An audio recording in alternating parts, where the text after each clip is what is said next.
La Iglesia Bautista El Redentor y su pastor, Rodrigo Licera, les da la bienvenida y lo invita a que nos visite los miércoles a nuestro estudio bíblico, 7 de la noche.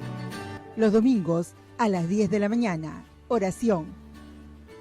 Domingos, 11 de la mañana, estudios bíblicos. Y domingos, 12 del mediodía, nuestro servicio de adoración.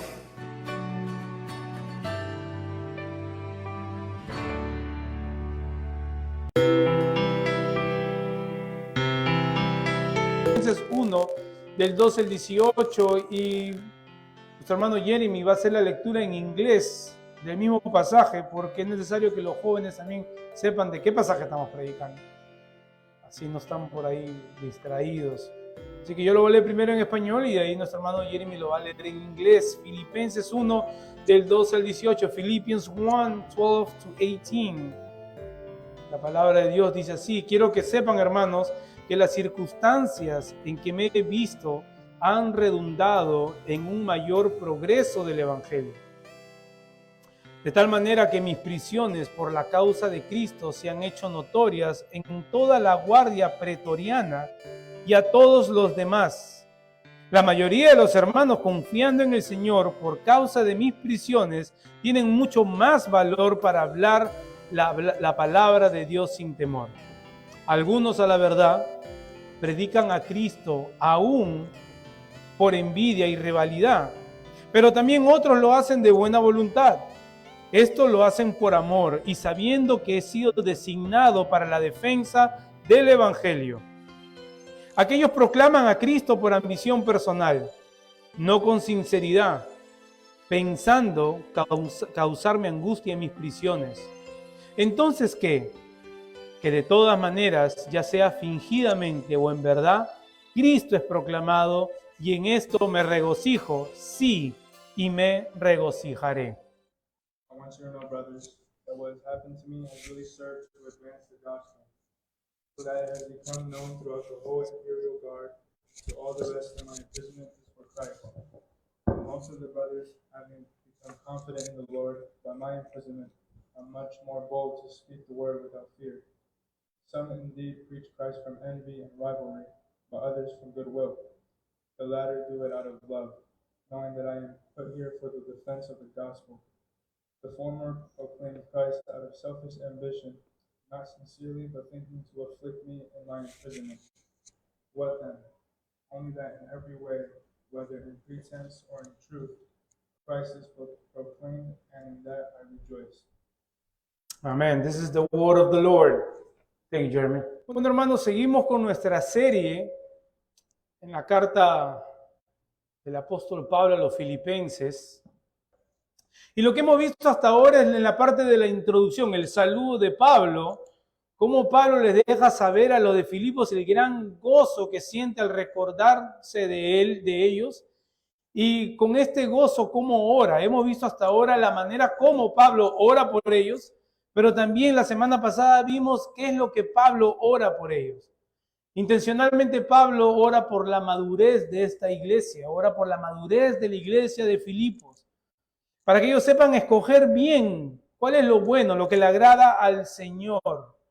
Hemos dicho al comienzo que la intención de esta carta tiene como intención mostrarnos cómo luce la vida de un creyente, cómo luce la vida de un siervo del Señor.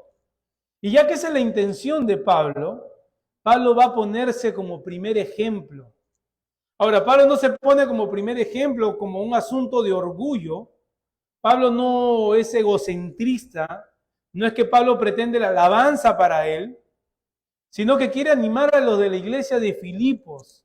Él quiere animarlos a que sirvan sacrificialmente a pesar de las adversidades que en su momento ellos iban a atravesar. Ellos mismos iban a experimentar adversidades, así que Pablo lo que quiere es animarlos. Mejor dicho, Pablo no quería poner en ellos una carga que él mismo no estaba mostrando. Él quería, por el ejemplo, que es la base del discipulado, que por el ejemplo ellos vean cómo es servir sacrificialmente. Hemos dicho al comienzo de la carta que la condición de Pablo al escribir esta carta es que está preso en Roma y desde ahí escribe. Pero no solamente escribe desde ahí a la iglesia de Filipos, sino escribe ahí a la iglesia de Colosas, escribe a la iglesia de Efesios y también la carta a Filemón. Y para Pablo era importantísimo llegar a Roma. Predicar el evangelio en Roma para él era de suma importancia, porque esta era una ciudad muy grande. Así que la oración de Pablo era que el Señor abra alguna puerta para que él pueda viajar a Roma, para que pueda llevar las buenas nuevas, para que pueda predicar la salvación.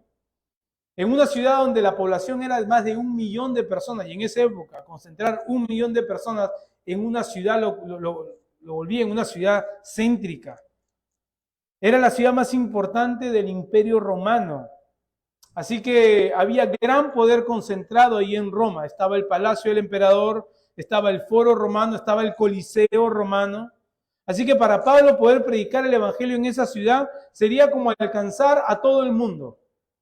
¿Okay? Es como que si nosotros se dice que Queens es la ciudad de todo Estados Unidos o el distrito de todo Estados Unidos donde están concentradas todas las nacionalidades del mundo. Es como predicar al aire libre en Queens y alcanzar a aquellos que son de Turquía, alcanzar a aquellos que son de Chile, alcanzar a aquellos que son de Madagascar, si vive gente de Madagascar, alcanzar a aquellos que son de todas partes del mundo. Esa era la importancia para Pablo de predicar el evangelio en Roma, era predicar el evangelio a todo el mundo. Ahora Pablo llega a Roma, pero no llega como él lo planeó. No llegó predicando al aire libre, quizás como él lo había hecho en otras ciudades, que le había metido en muchos problemas. Él llegaría en cadenas, arrastrado y arrestado desde Jerusalén, por medio hasta de un naufragio. Y estaba yendo a Roma para estar en un juicio delante del César. Ahora, esta cárcel duró 2 largos años, pero fue allí donde Dios lo usó poderosamente, fue donde Dios lo usó de gran manera. Así que podemos ver en la vida de Pablo y en su ejemplo que podemos ser usados por Dios aún en las adversidades, que es el título del sermón de hoy. Usados por Dios en medio o aún en las adversidades. Ahora, la pregunta que debemos hacerle al texto que acabamos de leer es ¿cómo? ¿Cómo es que Pablo fue usado y de qué maneras entonces podría yo ser usado? Si estoy en medio de una adversidad, si estoy atravesando una circunstancia difícil en mi vida, ¿cómo puede ser esta circunstancia en mi vida ser usada para el avance del evangelio, que es el propósito más grande que tiene Pablo? Y este texto nos describe al menos 3 maneras, 3 cómo. Y vamos a ver primero que quiero que consideremos estos 3 encabezados. Primero, testificando a otros para salvación. Versículos 12 y 13. Testificando a otros para salvación. Animando a otros creyentes, versículos 14 al 17. Animando a otros creyentes, versículos 14 al 17. Y buscando la gloria de Cristo, versículo 18. Así que hermanos, vamos a pedirle al Señor que por medio de su Espíritu nos asista para hacer nuestra esta palabra. Es tan necesaria, hermanos, que nuestros corazones vean la dulzura de sus palabras y que la atesoremos y la pongamos por obra. Oremos, hermanos. Amado Padre, te rogamos, Señor, que tu Espíritu Santo, que está presente en este lugar, ministre a cada corazón. Primeramente, ministre el corazón del que habla. Limite, Señor, mis propias motivaciones y sea tu texto, Señor, el texto que tú nos has dejado, tu palabra que es viva, la autoridad máxima en el púlpito. Señor, tanto el que habla como el que oye, necesitamos esta palabra, Señor, para seguir creciendo, para ver en el ejemplo de aquellos siervos tuyos del pasado, como Pablo, cómo debemos de conducirnos en tu casa, Señor, que es columna y baluarte de la verdad. Ayúdanos, Señor. Ayúdanos a poner toda nuestra mente, todo nuestro sentido, Señor, en lo que por estas próximas media hora, Señor, estaremos exponiendo. En Cristo Jesús. Amén. Para los que son ya un poquito antiguos, se han de acordar de la película Salvando al Soldado Ryan. Quizás los muchachos ni saben qué significa eso. Pero en la película Salvando al Soldado Ryan hay una misión por cumplir. Ryan era el cuarto de 4 hermanos y necesitaba ser rescatado porque sus otros 3 hermanos habían muerto ya en la Segunda Guerra Mundial. Entonces el gobierno se da cuenta de esto y arma un pelotón de rescate. 8 soldados que tenían que ir a rescatar al soldado Ryan. Al final de estos 8 soldados, solo 2 sobreviven.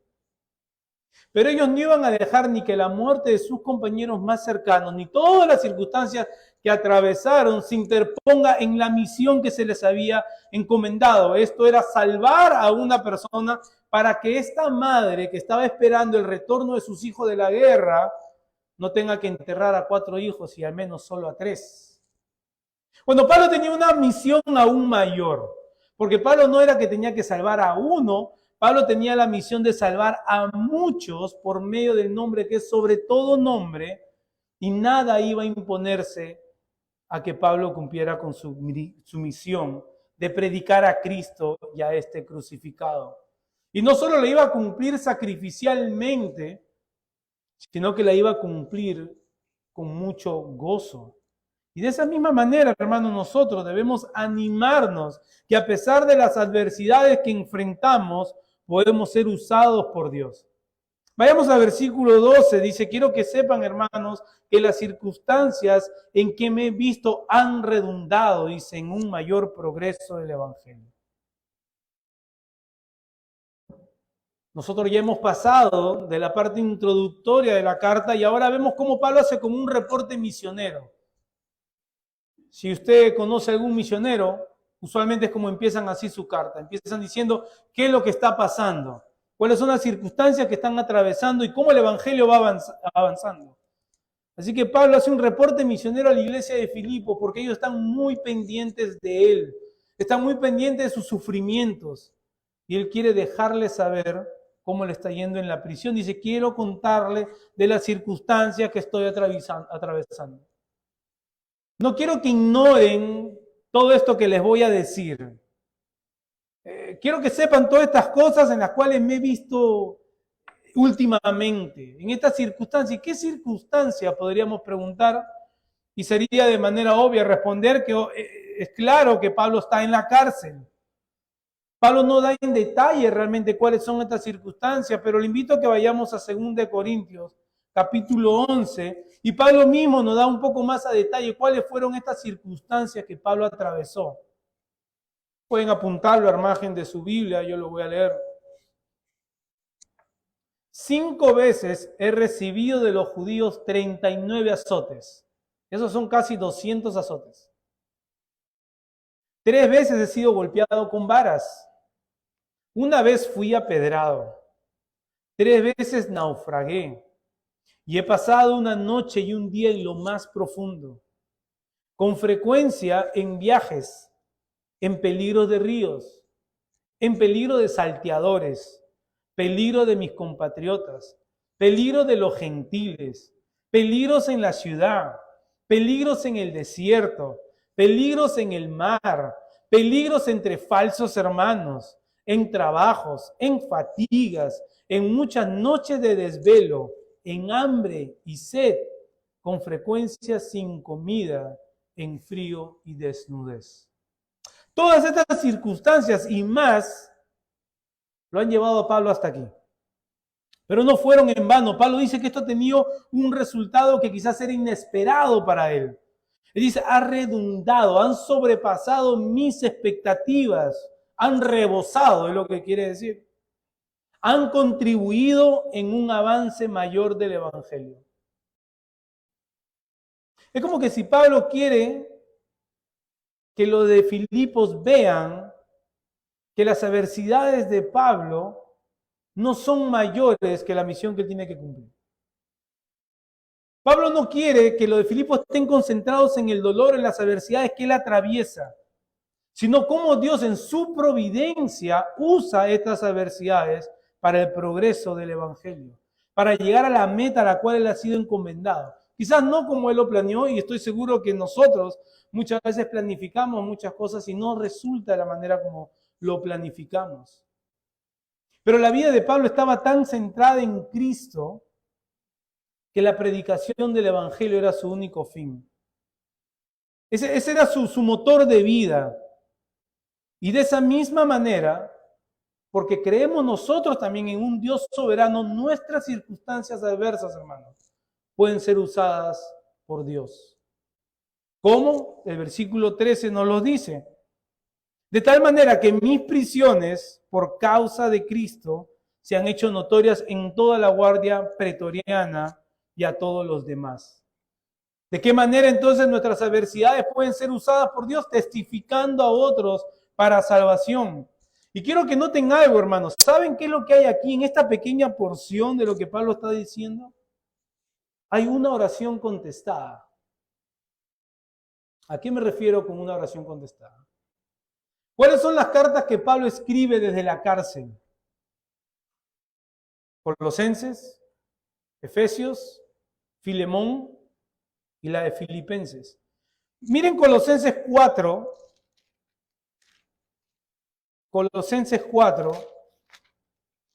versículo 3 y 4.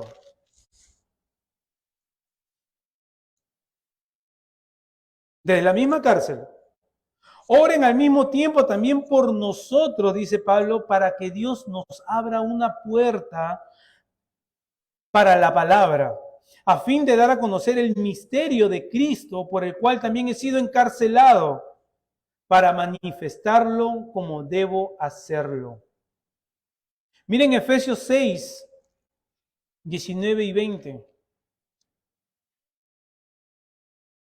Oren también por mí, para que me sea dada palabra al abrir mi boca, a fin de dar a conocer sin temor, acuérdense bien, ¿dónde está Pablo? Sin temor el misterio del Evangelio, por el cual soy embajador en cadenas, que al proclamarlo, hable sin temor como debo hablar. ¿Ven, hermanos?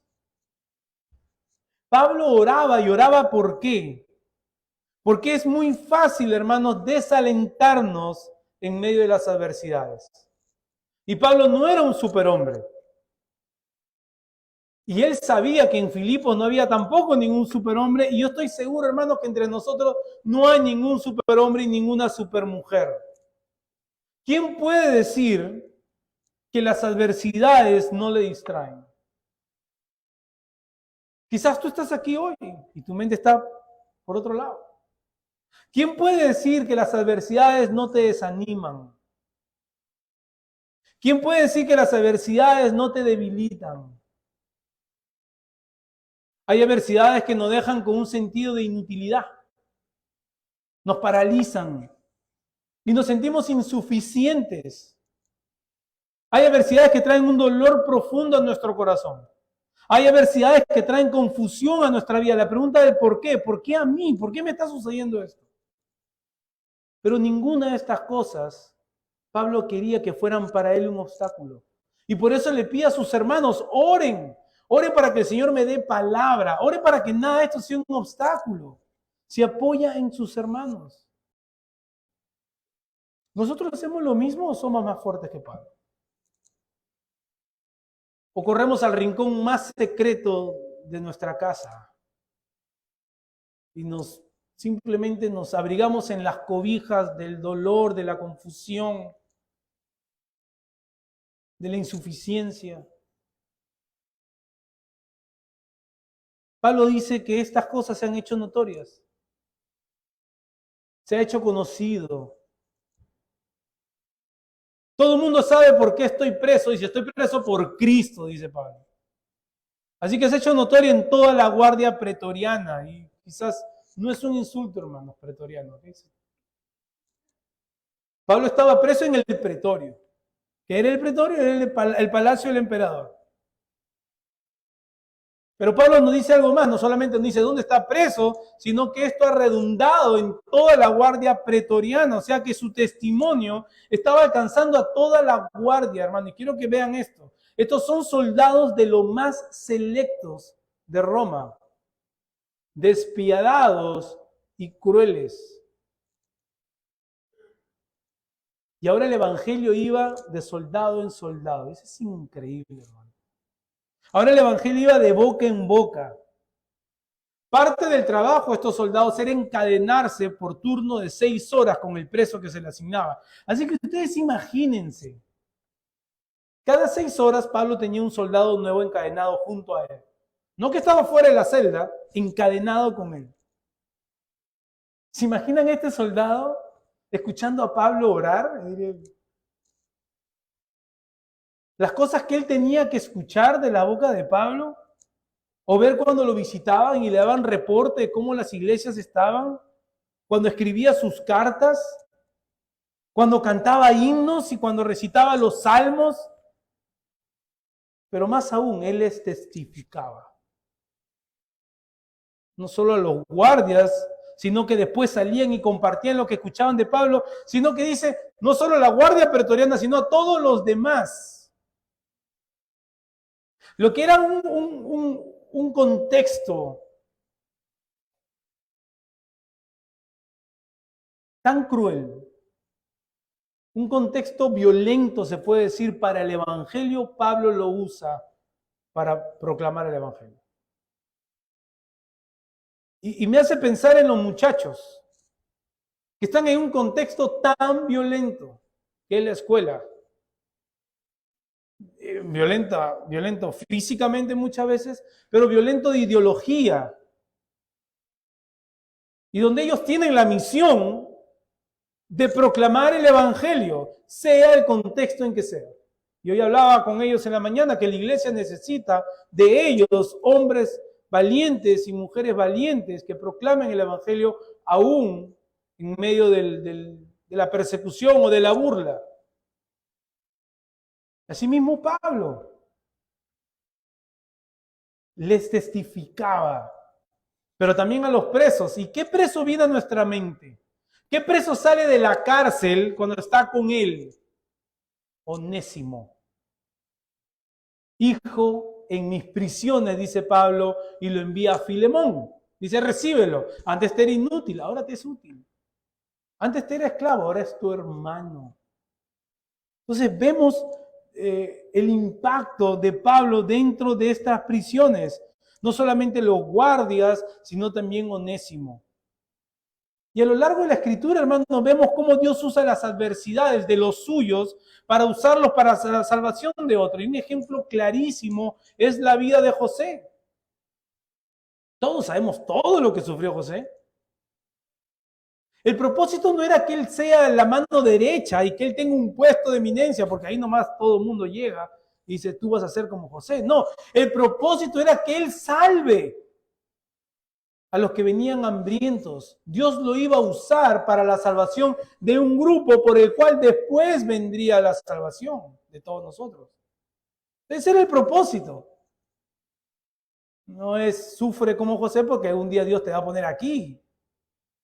No, sufres como José para que Dios te use para la salvación de otros. Ese es el propósito. Así que nuestras vidas, hermanos, van por la misma carretera que otros han vivido y otros han caminado. No pretendas ir por otro lado. Vamos por el sendero estrecho, hacia la puerta estrecha. No escojas el camino ancho, ni la puerta ancha. Así que vamos caminando por las mismas carreteras que otros han vivido, que otros han caminado y derramamos lágrimas sobre otras lágrimas que han sido derramadas en otros tiempos. Para ser de testimonio a otros para salvación por medio del evangelio, dice Pablo. Y aquí es necesario que en este punto recordemos una vez más qué es el evangelio y cómo debe ser compartido. Hay una historia que se usa muchas veces y yo también la he citado, y es acerca de Francisco de Asís. Francisco de Asís le dijo a un grupo de sus discípulos, vamos a evangelizar. Así que salieron llenos de provisiones y llenos de cosas y recorrieron todo el pueblo. Les dieron de comer, a los que estaban pobres, los atendían, curaban las heridas de los que estaban con lepra, ayudaron a los campesinos en sus labores y todo lo hicieron en silencio, calladitos. Regresan al monasterio y uno de sus discípulos, un fraile, le pregunta a Francisco, le dice: maestro, ¿no íbamos a evangelizar? Y Francisco le contesta, le dice: claro que lo hemos hecho. Lo hemos hecho con los campesinos, lo hemos hecho con los pobres, lo hemos hecho con los leprosos, lo hemos hecho en toda la ciudad. Y cuando haga falta palabras, la usaremos. Bueno, hermano, déjeme decirme que ese mensaje es un error. ¿Ok? Antes que alguien diga amén, me he tenido que adelantar. Ese mensaje es un error, hermano, porque esto está lejos de evangelizar a nadie. Tu vida caritativa no convierte a nadie de sus pecados que lo tienen como enemigo de Dios. A nadie. Tu buena moral no hace discípulos de Cristo. Hará discípulos para ti, pero no discípulos de Cristo. Ahora, es obvio que tenemos que vivir lo que predicamos. Eso es obvio. Pero el Evangelio es un mensaje que tiene que ser proclamado. El Evangelio, como dijo Pablo, es poder de Dios para salvación y él no se avergonzaba de este mensaje. Pablo nunca evangelizó solamente con el ejemplo. Pablo proclamaba el Evangelio y decía: imítenme a mí, ya a los cristianos, como vivo yo. Así que el Evangelio debe ser proclamado. Son buenas nuevas que deben ser compartidas. Es anunciar la oferta gratuita, amorosa, por parte de Dios para la salvación del pecador en Cristo Jesús. Y esta oferta gratuita demanda una respuesta inmediata. Es el mensaje que empieza por declarar la justicia y la santidad de Dios y cómo esta justicia y santidad de Dios ha sido violada por nosotros, por nuestro pecado, lo cual nos deja en un estado de muerte espiritual y enemistad contra Dios. No importa que tú pienses que tú no eres enemigo de Dios, si tú no tienes al Hijo, déjame decirte, te constituyes un enemigo de Dios. El Evangelio nos presenta con este gran dilema de que Dios, siendo justo y santo, no tendrá al culpable por inocente. Entonces, ¿cómo es posible que Dios perdone a pecadores? Por medio de su Hijo Cristo Jesús. Así que en la cruz vemos el gran despliegue de la justicia de Dios, de su ira que es vertida a su Hijo, y su amor, porque por medio de ese pago, de ese sacrificio, ahora nosotros gozamos de un estado de justicia que antes no gozábamos, de una posición justa y perfecta delante de Dios. Así que el Evangelio siempre va acompañado de estas son buenas nuevas, hermanos. Son buenas nuevas decirle a alguien: tienes cáncer terminal, te vas a morir, pero mira, aquí está la cura. Tú la tomas y no te preocupes.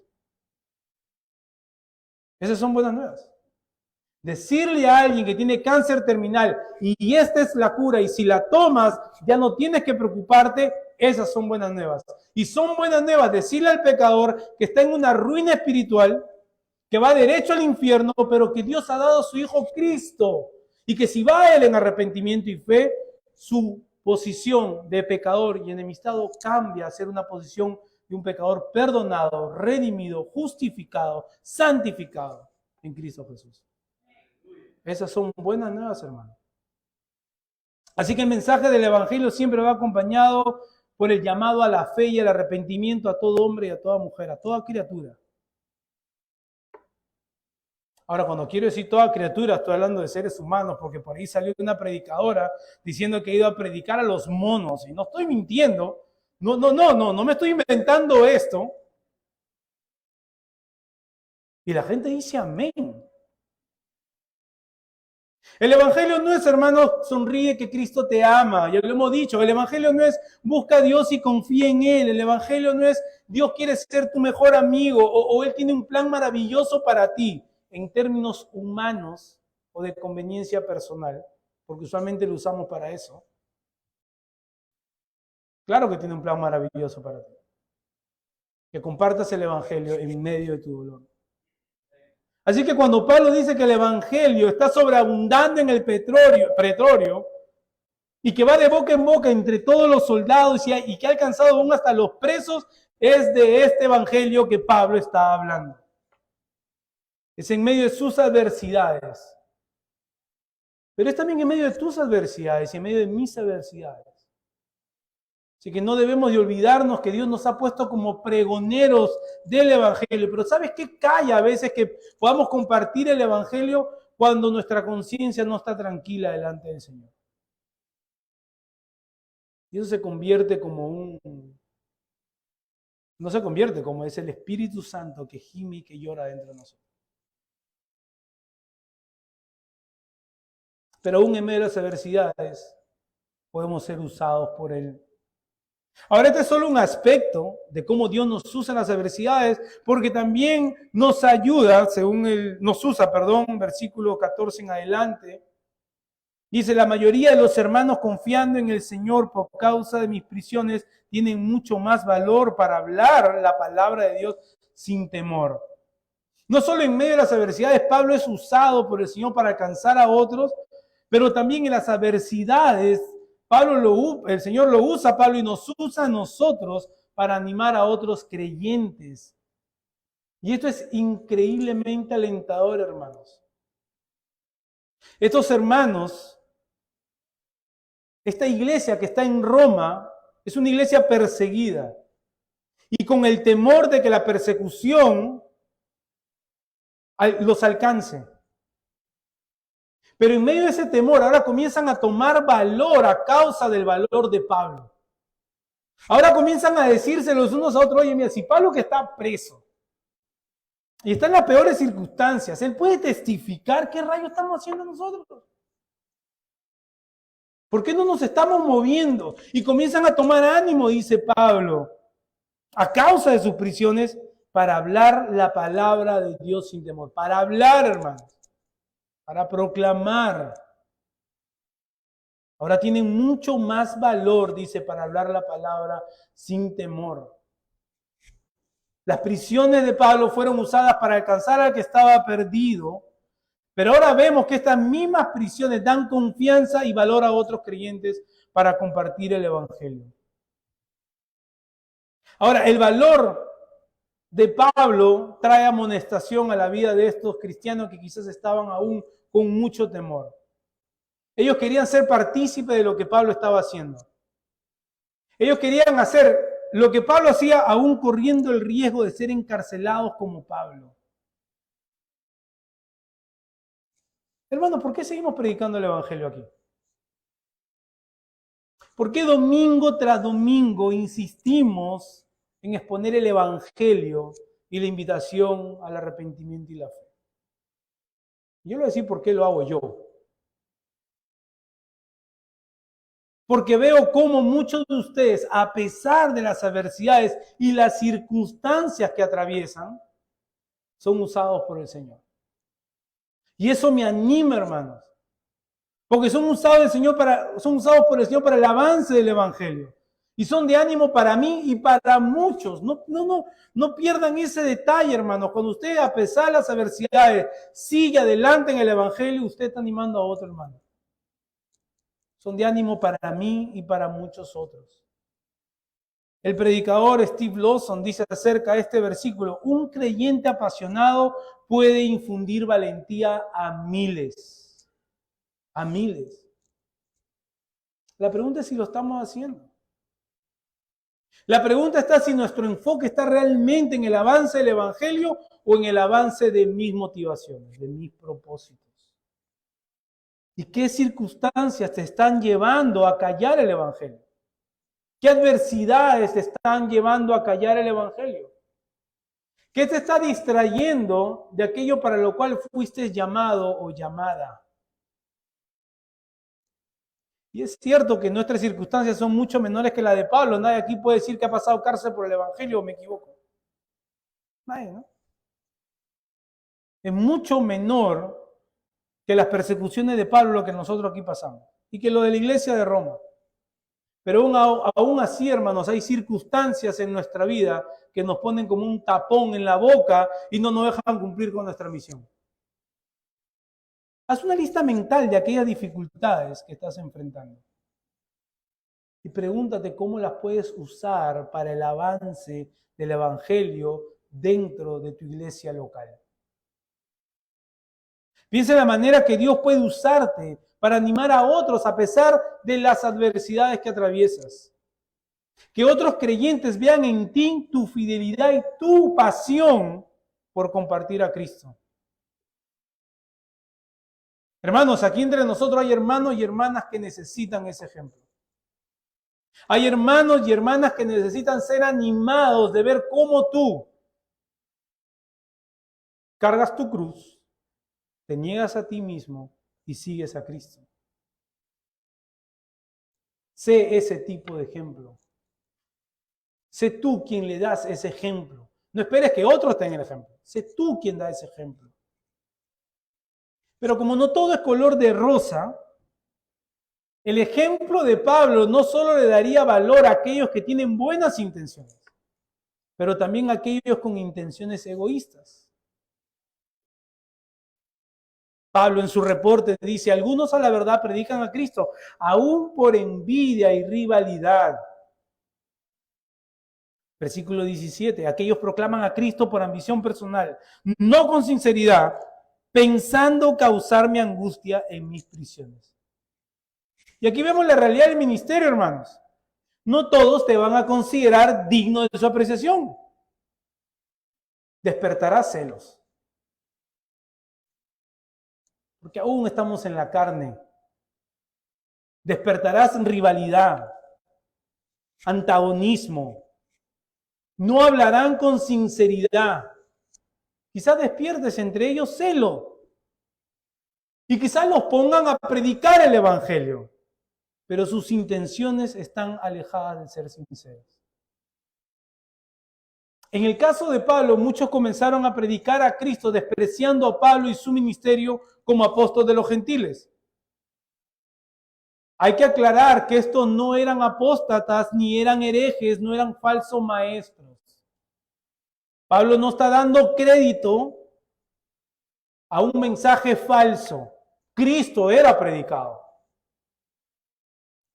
Así que es obvio que Pablo está diciendo que estas personas predicaban a un Cristo bíblico, pero que su corazón estaba lleno de orgullo, lleno de amor propio, lleno de envidia. Pablo jamás daría crédito a alguno que lleve un evangelio falso.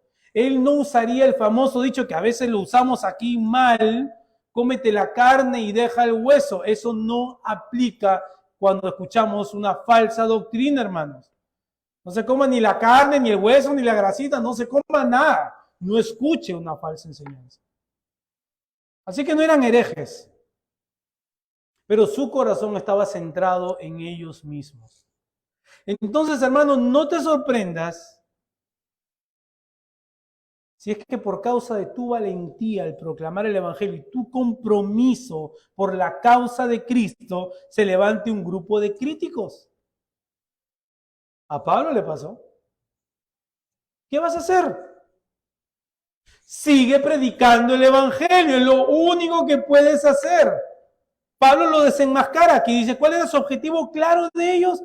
Pensaban causarle angustia aún en sus prisiones.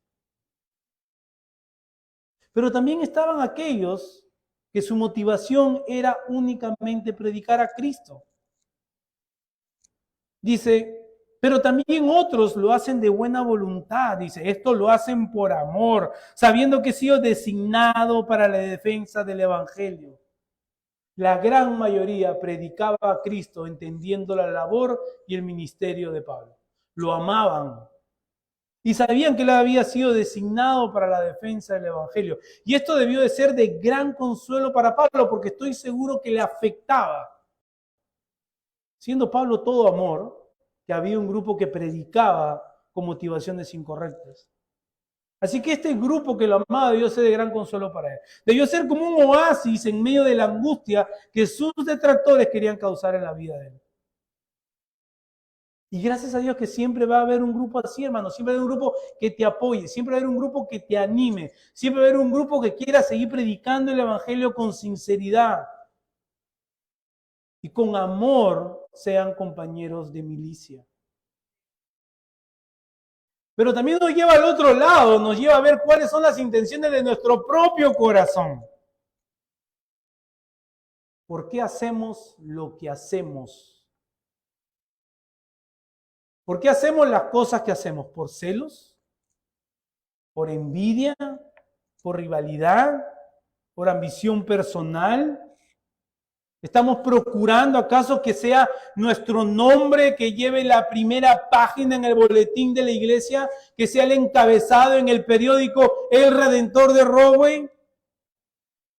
¿O realmente por el avance del evangelio? Todos estos son riesgos que tomamos, hermano, pero son riesgos necesarios para ayudarnos a crecer en nuestro carácter y para animar a otros creyentes aún en las adversidades. Ahora, ¿cómo iría a manejar todo esto Pablo? Él mismo se hace la pregunta, es como que él mismo se pregunta, ¿entonces qué? ¿Vas a llorar? ¿Qué vas a hacer? Y Pablo mismo se contesta, ¿entonces qué? Que de toda manera, ya sea fingidamente o en verdad, Cristo es proclamado. Y en esto me regocijo, sí, me regocijaré. Bueno, que sea como sea, que sea que prediquen con las intenciones equivocadas, o sea que comparten a Cristo con las intenciones correctas de amor, sea como sea, yo me voy a regocijar, dice Pablo. No solo ahora, sino que será un gozo constante. Y ustedes saben, cuando leemos la Escritura y una palabra se repite 2 veces es porque hay un énfasis en el griego que el español no lo puede transmitir. Entonces el énfasis de Pablo aquí es un gozo constante, un gozo presente, pero un gozo que perdura. Así que es así como Dios nos usa en medio de la adversidad, buscando la gloria de Cristo, porque para Pablo eso era lo más importante. Pablo desvía su mirada de sus adversidades hacia la gloria de Cristo. Don Carson, que es presidente de Coalición por el Evangelio, escribe: el ejemplo de Pablo es impresionante y claro. Por el avance del Evangelio, pone el avance del Evangelio al centro de sus aspiraciones. Debemos nosotros poner nuestro confort, nuestros sentimientos muchas veces dañados, nuestra reputación, nuestros motivos mal entendidos. Todas estas cosas son insignificantes en comparación con el avance y el esplendor del Evangelio. Como cristianos estamos llamados a poner el avance del Evangelio en el centro de nuestras vidas. Y hermanos, ninguna motivación en nuestra vida, ninguna meta alcanzada, ninguna relación interpersonal ni éxito personal puede ni debe traer el gozo que solo lo experimentamos cuando buscamos el avance del Evangelio. Solo ahí está el verdadero gozo. Así que Dios nos va a usar en medio de nuestras adversidades. ¿Saben por qué? Porque la gloria es de Él. Porque Él no va a compartir su gloria con nadie. Porque esa gloria le pertenece al nombre que es sobre todo nombre. Así que hermanos, yo quiero animarlos. Al Señor no le importa mucho ya lo que pasó ayer. Pero ¿cómo está tu vida hoy con el Señor? ¿Cuál es el orden de tus prioridades el día de hoy para la causa del Evangelio? Como aún en medio de tus adversidades, tú puedes decir, Señor, necesito que me uses, necesito testificar a otros, necesito animar a otros hermanos y necesito buscar tu gloria porque es lo único que va a traer un gozo verdadero a mi vida. Dios va a usar nuestras circunstancias, las más dolorosas quizás aún las más vergonzosas, para testificar a otros para salvación, para animar a otros creyentes y para buscar la gloria de Cristo. Y solo entonces nuestro gozo será completo. ¿Es esta tu motivación mayor?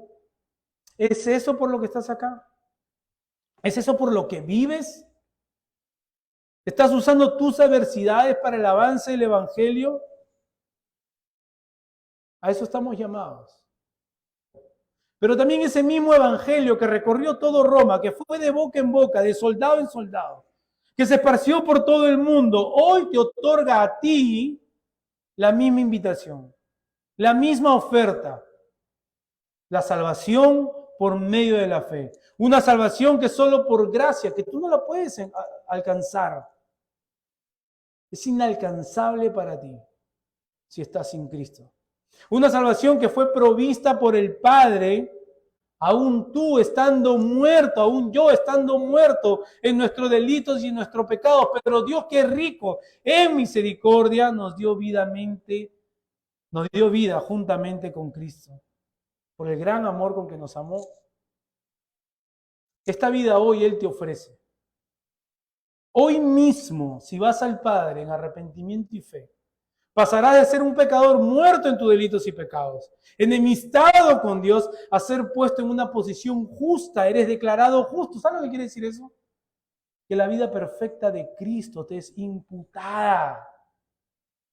No solamente recibes el perdón de tus pecados, es la parte negativa, lo que se tira al fondo del mar, y tenemos muchas imágenes y metáforas acerca de eso, tan lejano como del este del oeste, pero ahora eres justificado. O sea, Dios te pone en una posición en la cual tú eres libre de entrar a su presencia sin temor alguno, porque te ve bajo la vida perfecta que Cristo vivió y que tú jamás, y que yo jamás podríamos vivir. Es por medio del arrepentimiento hacia con el Padre, donde dice: Señor, yo he vivido una vida centrada en mí. Solamente he buscado mis motivaciones. He vivido para mí sin importarme nunca tu corazón, sin importarme nunca tus leyes. Y me arrepiento de eso porque sé que estoy perdido. Señor, he fallado. Señor, he escupido la cruz de tu Hijo. Así que me arrepiento de eso. Pero ahora pongo mi confianza, mi fe absoluta de que por medio de esa obra, la vida, la muerte, la resurrección de Cristo, a mi favor ahora soy salvo y soy declarado justo. Y un día estaré delante de Él. Y tú estarás delante de Él. Con nuestras ropas blancas y adoraremos su nombre, libres de toda culpa. Y si esa es tu decisión hoy, te ruego que no te vayas sin hablar conmigo. Oremos, hermano. Gracias, Señor, no solamente por haber usado a Pablo como lo usaste, sino porque tu palabra misma, Señor, nos anima por medio de tu Espíritu.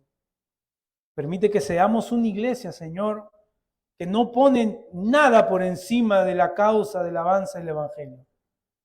Que no ponemos ninguna circunstancia personal y aún las adversidades, Señor, por encima de tu causa. Tampoco queremos decir, Señor, que debemos ser insensibles a lo que atravesamos. Pero, Señor, lo que queremos decir es que tú tienes para darnos un gozo, que mientras andamos nosotros buscándolo en personas, en circunstancias, Señor, jamás lo hallaremos. Usa tu iglesia, Señor. Usa a cada uno de mis hermanos. Dale valentía, Señor, a estos muchachos que van a la escuela. Dale valentía a los matrimonios, Señor. 14 matrimonios conté el otro día que aquí se congregan. Más de 15 hermanos y hermanas solteras, madres solteros, viudos, viudas. Más de 11 juveniles y 8 niños. Esta es tu iglesia local, Señor. Anímanos, exhórtanos, edifícanos, Señor, y consuélanos por medio de tu palabra. En Cristo Jesús. Amén.